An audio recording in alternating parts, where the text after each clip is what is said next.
नमस्कार शुभ सकाळ।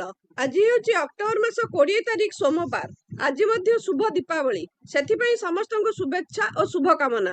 सबुज बाण फुटातु और सुरक्षित रुहतु। आपण भल पाइबा और आशीर्वाद स्वरूप गोटे गोटे लाइक कर दिंतु एवं नुआ होइतिले चैनल को सब्सक्राइब करी पाखरे थिबा बेल आइकन को क्लिक कर दिंतु। मु आज आपण मानक पई केतेगोटी गुरुत्वपूर्ण खबर आनिछि। आजिर प्रथम खबर, आज हूँ पवित्र दीपावली बा पया श्राद्ध। श्रीक्षेत्र में काउरिया काठी जाली बड़ बड़ुआ को डाकिबे श्रद्धालु।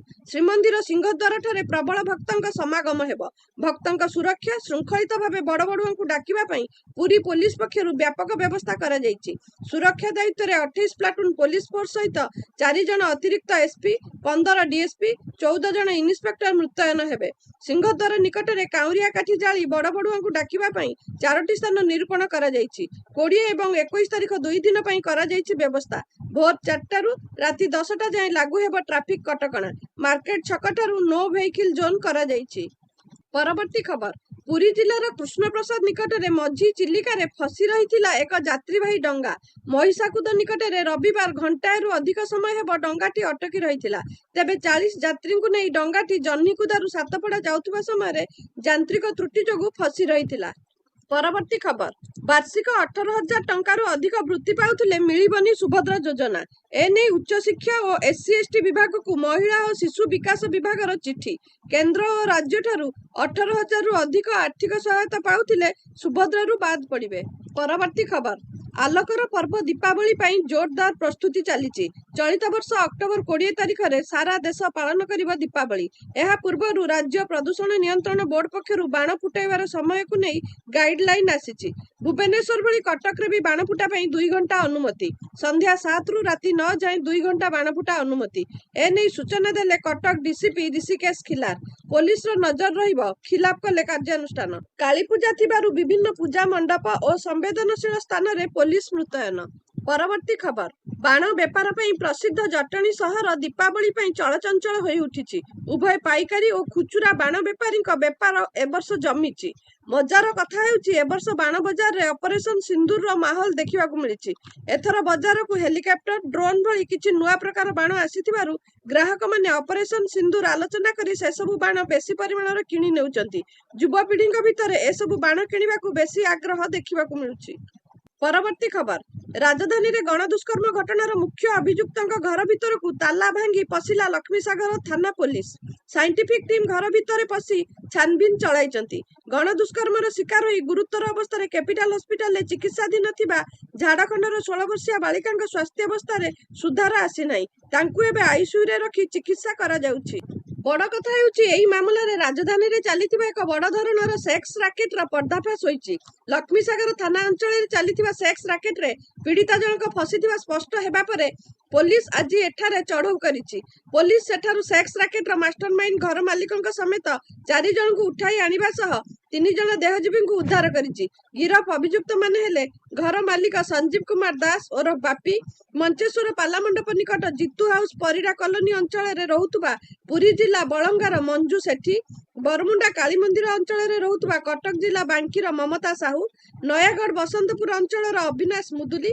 अविनाश मालिक संजीव रो सहयोगी भावे काम करुथुला बेले ममता और मंजू देहजीवी मानक परिचालन रे नियोजित थिले।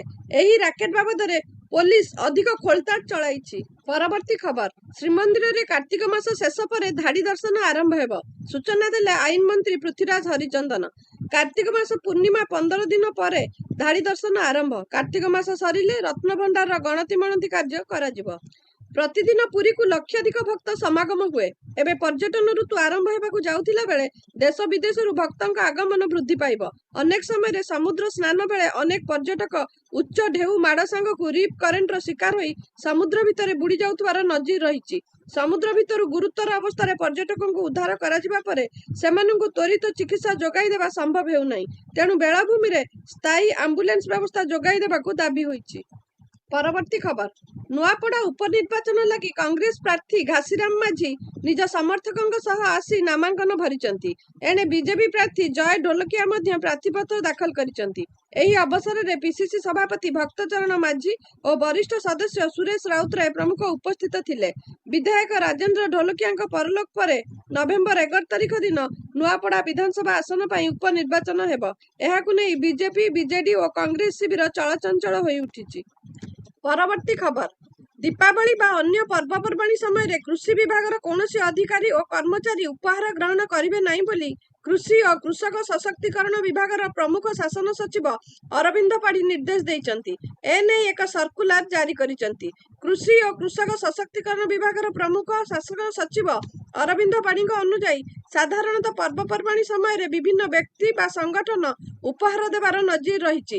ଏପରି ପ୍ରଚଳନ ଆମର ନିରପେକ୍ଷତା ଓ ସତ୍ୟନିଷ୍ଠା ସମ୍ବନ୍ଧରେ ଭ୍ରମ ସୃଷ୍ଟି କରିପାରେ। ଏଣୁ କୃଷି ଓ କୃଷକ ସଶକ୍ତିକରଣ ବିଭାଗର କେହି ଅଧିକାରୀ ବା କର୍ମଚାରୀ କୌଣସି ବ୍ୟକ୍ତି ବା ଏଜେନ୍ସି ଠାରୁ ଉପହାର ଗ୍ରହଣ କରିବେ ନାହିଁ। ଯେଉଁମାନେ ଏଭଳି ଉପହାର ଗ୍ରହଣ କରିବେ ସେମାନେ ନିର୍ଦ୍ଦେଶର ଉଲ୍ଲଂଘନ କରୁଥିବା ପରିଗଣିତ ହେବେ ଏବଂ ଦୁର୍ନୀତିକୁ ପ୍ରୋତ୍ସାହିତ କରୁଥିବା ବିବେଚିତ ହେବେ। ପରବର୍ତ୍ତୀ ଖବର। ରାଜ୍ୟବ୍ୟାପୀ 471ଟି ନୂଆ ପଞ୍ଚାୟତ କାର୍ଯ୍ୟାଳୟର ଭିତ୍ତିପ୍ରସ୍ତର ସ୍ଥାପନ। ଏକ୍ସରେ ସୂଚନା ଦେଲେ ମୁଖ୍ୟମନ୍ତ୍ରୀ ମୋହନ ଚରଣ ମାଝୀ। ଅନ୍ତୋଦୟ ଗୃହ ଯୋଜନାର ପ୍ରଥମ କିସ୍ତି ବଣ୍ଟନ କରାଯାଇଛି। ରାଜ୍ୟବ୍ୟାପୀ 471ଟି ନୂଆ ପଞ୍ଚାୟତ କାର୍ଯ୍ୟାଳୟର ଭିତ୍ତିପ୍ରସ୍ତର ସ୍ଥାପନ ହୋଇଛି। ଆଜି ଲୋକସେବା ଭବନଠାରେ ଆୟୋଜିତ ସ୍ୱତନ୍ତ୍ର କାର୍ଯ୍ୟକ୍ରମରେ ମୁଖ୍ୟମନ୍ତ୍ରୀ ମୋହନ ଚରଣ ମାଝୀ ଭିତ୍ତିପ୍ରସ୍ତର ସ୍ଥାପନ କରିଛନ୍ତି। ଅନ୍ତୋଦୟ ଗୃହ ଯୋଜନାର 48,693 ହିତାଧିକାରୀଙ୍କୁ ପ୍ରଥମ କିସ୍ତି ବଣ୍ଟନ କରାଯାଇଛି। ପ୍ରଥମ ପର୍ଯ୍ୟାୟରେ 60,000, ଦ୍ୱିତୀୟ ପର୍ଯ୍ୟାୟରେ 50,000 ସାମିଲ ହୋଇଥିଲେ। ପରବର୍ତ୍ତୀ ଖବର। ଶାଳକ ଥିଲେ ରେଞ୍ଜର, ଭିଣେଇ ରାଜପଥରୁ ବେଆଇନ ଭାବେ ଆଦାୟ କରୁଛନ୍ତି ଜରିମାନା। 60 ନମ୍ବର ଜାତୀୟ ରାଜପଥ ବାଲେଶ୍ୱର ବସ୍ତା ଥାନା ରାଜଘାଟ ସୁବର୍ଣ୍ଣରେଖା ବ୍ରିଜ ନିକଟରେ ବେଆଇନ ଭାବେ ଚାଲିଛି ଜରିମାନା ଆଦାୟ। ବସ୍ତାର ଅଶୋକ ମହାନ୍ତି ଓରଫ ଟୁନା ବାବୁ ବନ ବିଭାଗର କୌଣସି କର୍ମଚାରୀ ନ ହୋଇ ମଧ୍ୟ ନିଜକୁ ବନ ବିଭାଗର କର୍ମଚାରୀ କହି ରାସ୍ତାରେ ଯାତାୟାତ କରୁଥିବା ସମସ୍ତ ମାଲ ବୋଝେଇ ଗାଡ଼ିରୁ ଅର୍ଥ ଆଦାୟ କରୁଥିବାର ଦେଖିବାକୁ ମିଳିଛି। ଅଶୋକ ମହାନ୍ତିଙ୍କ ଶାଳକ ଦୀର୍ଘ 8 ବର୍ଷ ତଳେ ଜଳେଶ୍ୱର ବନ ବିଭାଗ କାର୍ଯ୍ୟାଳୟରେ ଅଧିକାରୀ ଭାବେ କାର୍ଯ୍ୟ କରୁଥିଲେ। କେବେଠାରୁ ଏହି ବାବୁ ଜଣଙ୍କର ବଦଳି ହୋଇସାରିଲାଣି। ଏବେ ବି ଅଶୋକ ମହାନ୍ତି ବେଆଇନ ଭାବରେ ବନଜାତ ଦ୍ରବ୍ୟ ପରିବହନ କରୁଥିବା ଯାନବାହନରୁ ଜରିମାନା ଆଦାୟ କରୁଛନ୍ତି। କାହା ବଳରେ ବଳିଆନ ଏହି ବ୍ୟକ୍ତି? ଏଙ୍କ ପଛରେ କାହାର ହାତ ଅଛି? ବନ ବିଭାଗ କାହିଁକି କିଛି ପଦକ୍ଷେପ ନେଉନାହିଁ ବୋଲି ଅଭିଯୋଗ କରାଯାଉଛି। ପରବର୍ତ୍ତୀ ଖବର। ନିବେଶରୁ ଅଧିକ ଲାଭ ହେବା ଆଳରେ 1,000 କୋଟି ଟଙ୍କା ଠକେଇ ମାମଲାରେ କ୍ରାଇମବ୍ରାଞ୍ଚର ଅର୍ଥନୈତିକ ଅପରାଧ ଶାଖା ଜଣେ ଅଭିଯୁକ୍ତଙ୍କୁ ଶନିବାର ଗିରଫ କରିଛି। ସେ ହେଲେ କଟକ 42 ମୌଜା ଝିଙ୍କିରିଆ ଅଞ୍ଚଳର ପ୍ରତାପ କୁମାର ରାଉତ। ତାଙ୍କଠାରୁ ଠକେଇ ସମ୍ବନ୍ଧୀୟ ବହୁ ଦସ୍ତାବିଜ ଜବତ ହୋଇଛି। ପ୍ରତାପଙ୍କୁ କଟକ ଓପିଡିଆଇ କୋର୍ଟରେ ଚାଲାଣ କରିବା ପରେ ବିଚାର ବିଭାଗୀୟ ହାଜତକୁ ପଠାଇ ଦିଆଯାଇଛି। ଇଓଡବ୍ଲ୍ୟୁ ଏହି ମାମଲାରେ ଅଧିକ ଖୋଳତାଡ଼ ଜାରି ରଖିବା ସହ ମାଷ୍ଟରମାଇଣ୍ଡକୁ ଗିରଫ କରିବାକୁ ପ୍ରୟାସ କରୁଛି। ପରବର୍ତ୍ତୀ ଖବର। ଭାରତୀୟ ପାଣିପାଗ ବିଭାଗ ଅନୁଯାୟୀ ଅକ୍ଟୋବର 31 ତାରିଖରେ ବଙ୍ଗୋପସାଗରରେ ଏକ ଲଘୁଚାପ ସୃଷ୍ଟି ହେବାର ସମ୍ଭାବନା ରହିଛି। ଏହାକୁ ଦୃଷ୍ଟିରେ ରଖି ଓଡ଼ିଶାର ବିଭିନ୍ନ ଜିଲ୍ଲା ପାଇଁ ଆଗାମୀ 3 ଦିନ ବର୍ଷା ଓ ବଜ୍ରପାତର ସତର୍କତା ଜାରି କରାଯାଇଛି। ରବିବାର ମଧ୍ୟାହ୍ନ ବୁଲେଟିନରେ ଆଇଏମଡି ସୂଚନା ଦେଇଛି ଯେ ଦକ୍ଷିଣ ଆଣ୍ଡାମାନ ସାଗର ଓ ପାର୍ଶ୍ୱବର୍ତ୍ତୀ ଦକ୍ଷିଣ ପୂର୍ବ ବଙ୍ଗୋପସାଗର ଉପରେ ଏକ ଘୂର୍ଣ୍ଣିବଳୟ ସୃଷ୍ଟି ହୋଇଛି। ଏହାର ପ୍ରଭାବରେ ଅକ୍ଟୋବର 21 ବେଳକୁ ଦକ୍ଷିଣ ପୂର୍ବ ବଙ୍ଗୋପସାଗରରେ ଲଘୁଚାପ ସୃଷ୍ଟି ହେବ। ଏହା ପଶ୍ଚିମ ଉତ୍ତର ପଶ୍ଚିମ ଦିଗ ଦେଇ ଗତି କରି ପରବର୍ତ୍ତୀ 48 ଘଣ୍ଟା ମଧ୍ୟରେ ଦକ୍ଷିଣ ବଙ୍ଗୋପସାଗର ମଧ୍ୟ ଦେଇ ପଶ୍ଚିମ ମଧ୍ୟ ବଙ୍ଗୋପସାଗରର ଏକ ଅବପାତରେ ପରିଣତ ହେବାର ସମ୍ଭାବନା ରହିଛି। ଆଇଏମଡି ଡିଜି ଅକ୍ଟୋବର 19ରୁ 21 ତାରିଖ ପର୍ଯ୍ୟନ୍ତ ରାଜ୍ୟର ବିଭିନ୍ନ ଅଞ୍ଚଳରେ ବଜ୍ରପାତ ସହିତ 30ରୁ 40 କିଲୋମିଟର ବେଗରେ ପବନର ସମ୍ଭାବନା ଥିବା ନେଇ ସତର୍କତା ଜାରି କରିଛନ୍ତି। ସୋମବାର ବାଲେଶ୍ୱର, ଭଦ୍ରକ, ଯାଜପୁର, କେନ୍ଦ୍ରାପଡ଼ା, କଟକ, ଜଗତସିଂହପୁର, ପୁରୀ, ଖୋର୍ଦ୍ଧା, ନୟାଗଡ଼, ଗଞ୍ଜାମ, ଗଜପତି, ମାଲକାନଗିରି, ରାୟଗଡ଼ା ଓ କୋରାପୁଟ ଜିଲ୍ଲାରେ ବଜ୍ରପାତ ସହ ଝଡ଼ ପବନ ହୋଇପାରେ। ସେହିପରି 21 ଅକ୍ଟୋବରରେ ରାୟଗଡ଼ା, ଗଞ୍ଜାମ ଓ ଗଜପତି ଜିଲ୍ଲାରେ ବଜ୍ରପାତ ସହ ଝଡ଼ ପବନ ହୋଇପାରେ। ପରବର୍ତ୍ତୀ ଖବର। ଆଜି ଅପରାହ୍ନ 3ଟାରୁ ଆମ ବସ୍ ସେବା ବନ୍ଦ।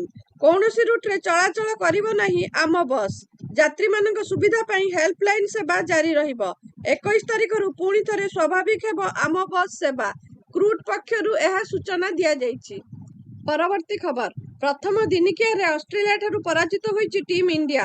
ଏକ ଲୋ ସ୍କୋରିଂ ମ୍ୟାଚ୍ରେ ଘରୋଇ ଅଷ୍ଟ୍ରେଲିଆ ଦଳ ଭାରତକୁ 7 ୱିକେଟରେ ପରାସ୍ତ କରିଛି। ଫଳରେ 3 ମ୍ୟାଚ୍ ବିଶିଷ୍ଟ ଏହି ଶୃଙ୍ଖଳାରେ ଘରୋଇ ଦଳ 1-0ରେ ଆଗୁଆ ରହିଛି। 26 ଓଭର ବିଶିଷ୍ଟ ଏହି ଦିନିକିଆ ମ୍ୟାଚ୍ରେ ଭାରତ ପ୍ରଥମେ ବ୍ୟାଟିଂ କରି 9 ୱିକେଟ ବିନିମୟରେ 136 ରନ୍ କରିବାରେ ସଫଳ ହୋଇଥିଲା। ବର୍ଷା ବାଧାପ୍ରାପ୍ତ ମ୍ୟାଚ୍ରେ ଅଷ୍ଟ୍ରେଲିଆକୁ 131 ରନ୍ ଟାର୍ଗେଟ୍ ଦିଆଯାଇଥିଲା, ଯାହାକୁ ଦଳ ମାତ୍ର 3 ୱିକେଟ ବିନିମୟରେ ସଂଗ୍ରହ କରିନେଇଥିଲା। ଅଷ୍ଟ୍ରେଲିଆ ପକ୍ଷରୁ ମିଚେଲ ମାର୍ଶ ସର୍ବାଧିକ 46 ଏବଂ ଜୋସ୍ ଫିଲିପ୍ 37 ରନ୍ କରିଥିଲେ। ପ୍ରଥମେ ବ୍ୟାଟିଂ କରି ଟିମ୍ ଇଣ୍ଡିଆ ମାତ୍ର 136 ରନ୍ କରିବାକୁ ସକ୍ଷମ ହୋଇଥିଲା। ଦଳ ଆରମ୍ଭରୁ ବ୍ୟାଟିଂ ବିପର୍ଯ୍ୟୟର ସାମ୍ନା କରିଥିଲା। ଟପ୍ ଅର୍ଡର ସମ୍ପୂର୍ଣ୍ଣ ବିଫଳ ହେବାରୁ ଭାରତ ବଡ଼ ସ୍କୋର କରିପାରିନଥିଲା। କେଏଲ୍ ରାହୁଲ ସର୍ବାଧିକ 38 ଏବଂ ଅକ୍ଷର ପଟେଲ 31 ରନ୍ କରିଥିଲେ। ରୋହିତ ଶର୍ମା 8, ଶୁଭମନ ଗିଲ୍ 10, ବିରାଟ କୋହଲି 0, ଶ୍ରେୟସ ଆୟର 11 ରନ୍ କରିଥିଲେ। ପରବର୍ତ୍ତୀ ଖବର। 2017 ମସିହାରୁ ଅଯୋଧ୍ୟାରେ ଦୀପୋତ୍ସବ କାର୍ଯ୍ୟକ୍ରମ ଅନୁଷ୍ଠିତ ହୋଇଆସୁଛି। ପ୍ରତିବର୍ଷ ଏଠାରେ ଦୀପ ସଂଖ୍ୟା ବୃଦ୍ଧି ପାଉଛି। ପ୍ରାରମ୍ଭରେ ଏହା ପ୍ରାୟ 1 ଲକ୍ଷ ଦୀପ ଜଳାଯାଉଥିଲା, କିନ୍ତୁ ଏ ବର୍ଷ 2025ରେ ଅଯୋଧ୍ୟାରେ ଗ୍ରିନିଜ୍ ବିଶ୍ୱ ରେକର୍ଡ ପ୍ରତିଷ୍ଠିତ ହୋଇଛି। ଅଯୋଧ୍ୟାରେ ଦୀପୋତ୍ସବ ସମୟରେ 2ଟି ନୂତନ ଗ୍ରିନିଜ୍ ବିଶ୍ୱ ରେକର୍ଡ ପ୍ରତିଷ୍ଠିତ ହୋଇଛି। ଏକକାଳୀନ ସର୍ବାଧିକ ଲୋକଙ୍କ ଦ୍ୱାରା ଦୀପ ଘୂର୍ଣ୍ଣନର ଗ୍ରିନିଜ୍ ବିଶ୍ୱ ରେକର୍ଡ, 26,17,215 ତୈଳ ଦୀପର ସର୍ବବୃହତ ପ୍ରଦର୍ଶନ ପାଇଁ ମଧ୍ୟ ରେକର୍ଡ। ଗ୍ରିନିଜ୍ ବିଶ୍ୱ ରେକର୍ଡ ପୁରସ୍କାର ଗ୍ରହଣ କରିଛନ୍ତି ମୁଖ୍ୟମନ୍ତ୍ରୀ ଯୋଗୀ ଆଦିତ୍ୟନାଥ। ପରବର୍ତ୍ତୀ ଖବର। ପ୍ରବର୍ତ୍ତନ ନିର୍ଦ୍ଦେଶାଳୟ ପଶ୍ଚିମବଙ୍ଗରେ ଏକ ବଡ଼ ନକଲି ପାସପୋର୍ଟ ରାକେଟର ପର୍ଦ୍ଦାଫାଶ କରିଛି। ତଦନ୍ତରେ 400 ଅବୈଧ ବାଂଲାଦେଶୀ ପ୍ରବାସୀଙ୍କୁ ଚିହ୍ନଟ କରାଯାଇଛି, ଯେଉଁମାନେ ଜାଲ୍ କାଗଜପତ୍ର ବ୍ୟବହାର କରି ଭାରତୀୟ ପାସପୋର୍ଟ ହାସଲ କରିଥିଲେ। ପାକିସ୍ତାନୀ ନାଗରିକ ଆଜାଦ ମଲ୍ଲିକ ଏବଂ ଇନ୍ଦୁ ଭୂଷଣ ଏହି ରାକେଟରେ ସାମିଲ ଥିଲେ, ଯେଉଁମାନେ ହାଓଲା କାରବାର ଏବଂ ନକଲି ପରିଚୟପତ୍ର ତିଆରିକୁ ସହଜ କରିଥିଲେ। ଇଡି 2 କୋଟିରୁ ଅଧିକ ମୂଲ୍ୟର କାରବାରର ପର୍ଦ୍ଦାଫାଶ କରିଛି। ପଶ୍ଚିମବଙ୍ଗରେ ଭାରତୀୟ ନାଗରିକ ଭାବରେ ନିଜକୁ ପରିଚୟ ଦେଇ ନକଲି ପାସପୋର୍ଟ ପ୍ରଦାନ କରୁଥିବା ଅବୈଧ ବାଂଲାଦେଶୀ ଅନୁପ୍ରବେଶକାରୀଙ୍କ ସମ୍ପର୍କରେ ଏକ ବଡ଼ ଖୁଲାସା ହୋଇଛି। ପ୍ରବର୍ତ୍ତନ ନିର୍ଦ୍ଦେଶାଳୟ ଇଡି ଦ୍ୱାରା କରାଯାଇଥିବା ତଦନ୍ତରେ 400 ଜଣ ବାଂଲାଦେଶୀ ଅନୁପ୍ରବେଶକାରୀଙ୍କୁ ଚିହ୍ନଟ କରାଯାଇଛି, ଯେଉଁମାନେ ନକଲି ପାସପୋର୍ଟ ହାସଲ କରିଛନ୍ତି। ପ୍ରବର୍ତ୍ତନ ନିର୍ଦ୍ଦେଶାଳୟ କଲିକତାର ଆଞ୍ଚଳିକ ପାସପୋର୍ଟ କାର୍ଯ୍ୟାଳୟରୁ ଏହି ସୂଚନା ସଂଗ୍ରହ କରିଛି। ଭିଡିଓଟିକୁ ସମ୍ପୂର୍ଣ୍ଣ ଦେଖିଥିବାରୁ ଆପଣଙ୍କୁ ବହୁତ ବହୁତ ଧନ୍ୟବାଦ। ଆଜି ପାଇଁ ଖବର ଏତିକି। ନମସ୍କାର।